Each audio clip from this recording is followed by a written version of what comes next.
कोकणात फिरायला जायचा प्लॅन करताय? नक्की करा. जेव्हा कोकण आपलंच होता. आणि जर तिकडे तुम्ही राहण्याची आणि जेवणाची उत्तम सोय शोधत असाल, तर आपल्या मालवणमध्ये वसलेलं मधुशोभा होमस्टेला नक्की व्हिजिट करा. तिकडे तुम्हाला अगदी तुमच्या घरच्यासारखा अनुभव मिळेल. हे होमस्टे मालवण पासून 20 किलोमीटर आणि देवगड पासून 30 किलोमीटरवर बसलेल्या बांदिवडे बुद्रुक या गावामध्ये आहे. तसेच तुम्हाला हे 3 दिवसाची तुमची सिंधुदुर्गची ट्रिप सुद्धा प्लॅन करून देतात. Day 1 you can explore Malvan. Day 2 ला तुम्ही देवगड एक्सप्लोर करू शकता. आणि डे 3 ला तुम्ही जे नियर बाय लोकेशन आहेत, जे मी कॅप्शन मध्ये मेन्शन केले, ते एक्सप्लोर करू शकता.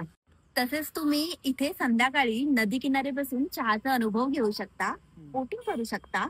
आणि जर तुम्ही पावसाळ्यामध्ये व्हिजिट करत असाल तर कासाट टक्का आणि आपलं क्रिस्टल क्लिअर वॉटर असलेलं चांदेर वॉटरफॉल हे फक्त 6 किलोमीटर अंतरावर आहे. आणि जर तुम्हाला फूड बद्दल, स्टे बद्दल आणि वॉटर ऍक्टिव्हिटीज बद्दल जास्त इन्फॉर्मेशन हवी असेल तर ते मी कॅप्शन मध्ये मेन्शन केलेलं आहे, तुम्ही नक्की बघा. टू व्हिजिट मधुशोभा होमस्टे, त्याचा कॉन्टॅक्ट नंबर मी कॅप्शन मध्ये मेन्शन करेल. तसंच तुम्ही त्यांना इंस्टाग्राम पेजवर DM करू शकता. बाय.